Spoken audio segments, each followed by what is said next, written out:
Hi, villagers. I'm your Director of Education for the Bicycle Friendly Advocacy Council, here in the friendliest, healthiest, and most active retirement community on Earth. This photo of me riding a bicycle in my gorilla suit might look strange to you, but it shouldn't. Look around and you will see lots of unusual things here, fun things.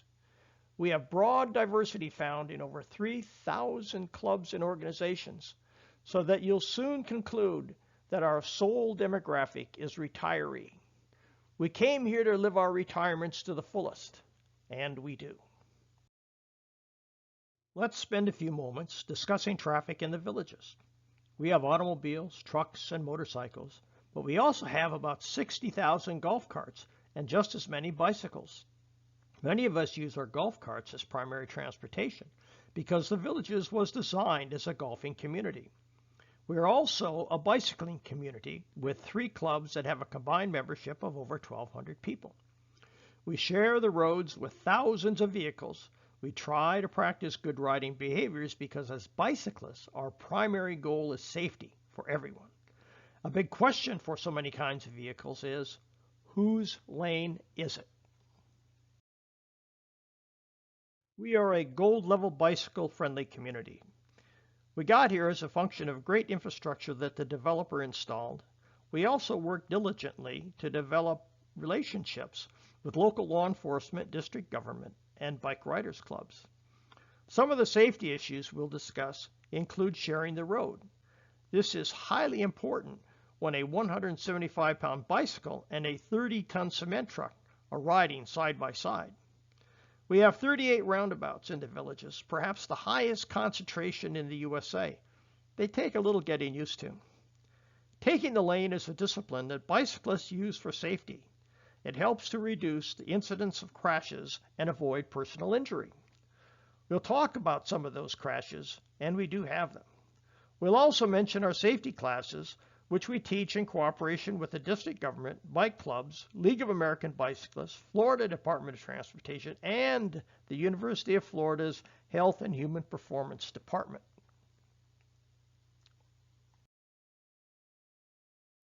Before we get going, let's take a little mobility inventory. How many of you drive a car? Maybe most. How about a golf cart? Quite a few. How about a bicycle? At least half occasionally ride a bike. Motorcycle, we have many of those. Everyone walks, so that's no brainer. Who continues to run? Probably not as many of us as our knees and hips betray our age. Oh, by the way, our average age in the village is 67 and a half. That's the highest in the USA. Does anybody drive an electric wheelchair? Or about who has a pet? Probably about half. Most don't walk their goldfish, but there are lots of dogs in the community. Everybody moves and uses the public roads, multimodal paths, and sidewalks. Meet some of our cyclists. Bob is president of the Panthers Tandem Club. Holly is president of the Sumter Landing Bike Club, our largest club. Tony is past vice president of the Sumter Landing Club. And Rose is operations director of the Bike Friendly Advocacy Council.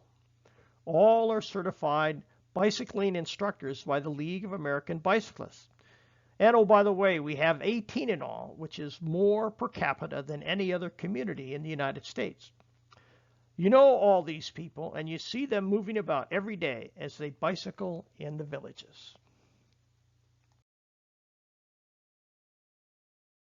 Here are some basic things that we all know but bear repeating.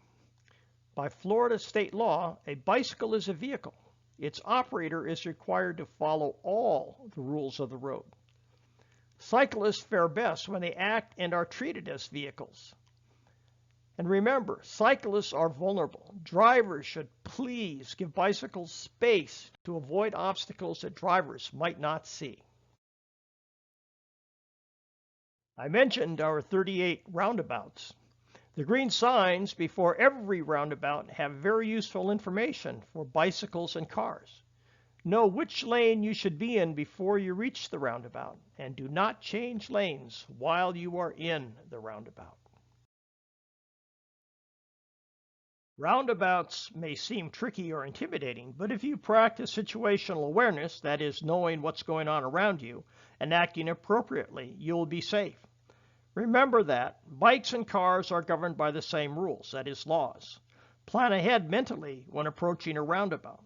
Follow the green signs. Right lanes are for right turns and going straight through. Left is for going straight through, turning left, or making a U-turn. Slow before you get in the roundabout to 20 miles an hour. Yield to all traffic in the roundabout, both lanes. And when in the roundabout, do not stop and never change lanes. Cyclists take the lane as a safety measure. Taking the lane is a discipline that is a way of thinking and acting that helps reduce the incidence of crashes and avoids personal injury. Taking the lane also reduces the amount of official paperwork required when citizens meet by accident. We normally take the lane when there is debris or a pothole in front of us, or that the lane is too narrow to share with a motorist.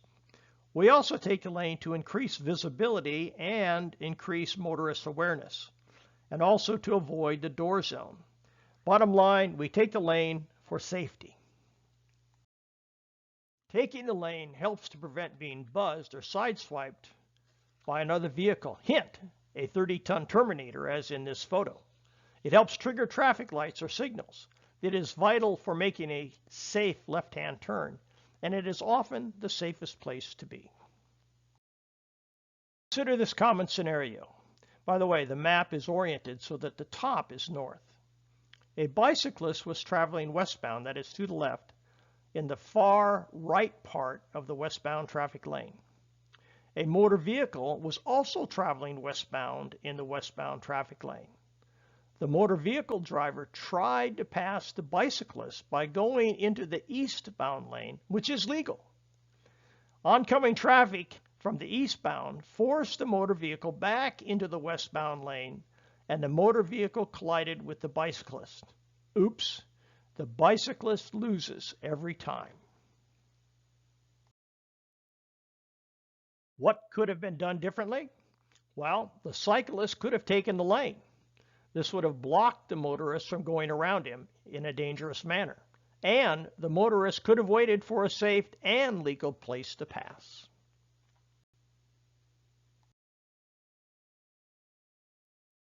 Here are some tips for sharing the road when passing a bicyclist. Treat bicyclists like any other slow-moving vehicle. Don't tailgate them. On four-lane roads in the villages, such as Morris or Buena Vista, change lanes to pass. It is legal to cross the double yellow line when safe to pass a bike. Return to your lane when the bicyclist is in your mirror, and do not honk unless necessary to alert the cyclist of danger. A strong horn blast can startle a biker into a wreck. The United States consists of several states and territories. Actually, 50 states and the District of Columbia plus 5 populated territories. And each one has its own set of laws. In Florida, we are required by law to give bicyclists a minimum of 3 feet of clearance when passing. When we know the laws, then we are more likely to obey the laws, and everybody will be more safe. This diagram is an example of the left cross in which a bicyclist going through an intersection and another vehicle turning left collide. The reasons include that the cyclist was running a traffic control device, or the motorist was at fault for the same reason, or not seeing the cyclist. The result is the same, a crash in which the cyclist sustains more injury than the motorist. Both bicyclists and motor vehicles can avoid the left cross by looking for an oncoming vehicle, slowing down, stopping, and waiting to turn until traffic clears, including cycles. Watching for an oncoming bicyclist, as it may be difficult to judge their speed and distance, and watching for oncoming bicyclists and golf carts in the shadow of a vehicle. In the right hook, a motorist overtakes a bicyclist from the rear and makes a right turn in front of the bike or golf cart. The result is the same, a crash in which the cyclist sustains more injury than the motorist. This is a real-world example of a right hook. Happened recently. The takeaway point is that the reason for educating both cyclists and motorists is that most of the time, both road users can do something to prevent a crash. It's less important about who ultimately gets the ticket, and more important that we can all watch out for each other and ourselves.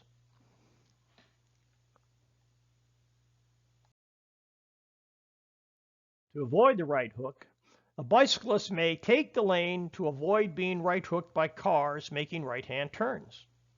Motor vehicle drivers must check for bicyclists in their blind spot. And don't overtake a bicyclist in a right turn unless you are absolutely certain that it is safe to do so. Motorists must realize that it may be difficult to judge a bicyclist's speed. As a final note, in most crashes, both road users could have done something different to prevent the crash. We talked a little bit about motorist interaction with single bicycles, but how about multiple bicycles as in a group ride? Motorists should always give bicyclists at least 3 feet when passing. This is the law in Florida. It's also common sense. Pass only when clear. Tap the horn to alert cyclists if needed, but don't blast it. A long and loud, unexpected blast can precipitate a collision. The village bike clubs leave 12 rider gaps for cars to pass. Doors are innocent safety devices on motor vehicles, but they can be deadly to bicycles. Consider that you're riding your bike near a parked car and suddenly the door opens. At 10 miles an hour, a bike is traveling 15 feet per second. This gives the cyclist less than a second to respond to an opening door. The result is a crash. How about if you are a motorist who has just parked your car? You want to get out and do whatever you're about to do. You reach and grasp the door handle and open the door. Did you look into the blind spot behind and to your left? Oops! What happened to the bike? You guessed it, crash. Instead of using your left hand to open the door, consider using your right. Crossing your body will cause you to lean left and look left into your blind spot. This is called the Dutch reach. We know a lot about distracted driving, talking on the phone, texting, other conversations, eating, drinking, so forth. Make it your personal policy not to engage in them. Park only where it's legal to park. Bike lanes are transportation corridors, not parking lanes. Be very aware of children on bikes. They are as unpredictable as old people, but have their full lives ahead of them. Don't cut a child's life short. 80% of crashes involving a motorist and a child on a bike are the fault of the child. Children may not know the rules of the road, so slow down and pay extra attention when driving in areas where children can be expected. School zones, neighborhoods, around parks, and so forth. Don't speed, obey the laws. And don't do an illegal courtesy. This is when a motorist is trying to be courteous but does something unexpected and illegal. For example, stopping in traffic to allow a cyclist to turn left or to merge into a roundabout. Motorists should not give illegal courtesies. Cyclists should not accept them. Nice guys cause collision and injuries.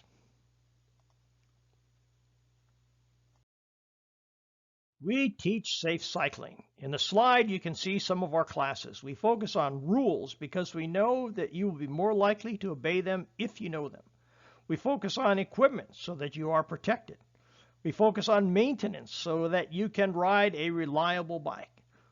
We focus on skills so that you can control your bike. And we also teach technique, those nuanced moves that improve your riding and your safety.